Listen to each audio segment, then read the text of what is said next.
Yo, what's up mga show? Welcome back. Medyo matagal tayong hindi naka-upload. Punta tayo ng pan. Almost 3 months na ata tayo makabalik dito. Sigurado kung frozen na talaga tong pan na to. So, I am using my Insta360X3. Woo! Medyo malamig ngayon. I think negative 9 or 10. Tingnan nyo, naka-hoodie lang ako. So, kaya naman. So, by the way guys, I'm just testing my export quality. Kasi bumili ako ng bagong laptop.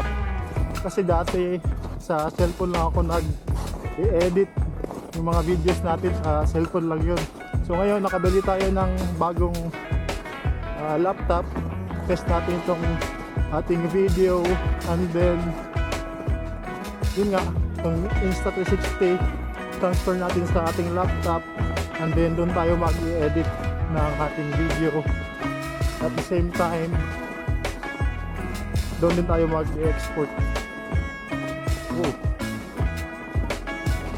So tingnan nyo, frozen na yung pan.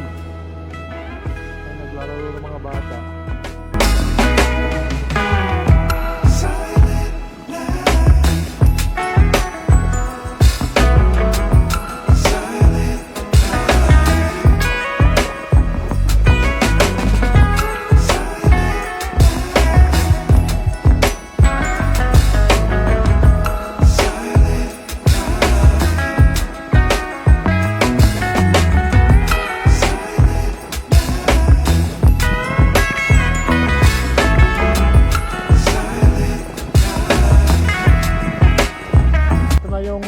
Guys, frozen na talaga.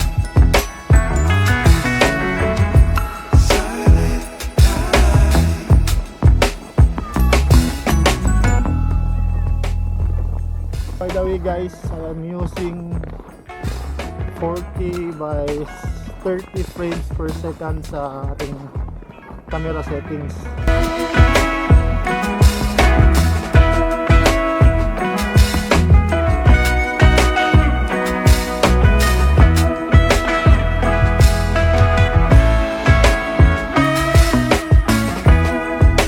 Guys, oh, nakakapal na yung yellow.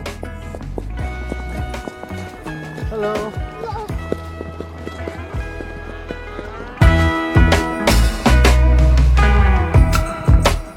Magpa-practice na tayo mag-edit ng ating mga videos using laptop. Tingnan natin yung result guys sa ating edit gamit yung ating laptop at saka itong ating Insta360. So yun lang mga show. Uwi na rin tayo kasi medyo malamig talaga. Naka-hoodie lang ako. Mag-check lang tayo dun sa fan. So yeah, see you in the next one. Peace.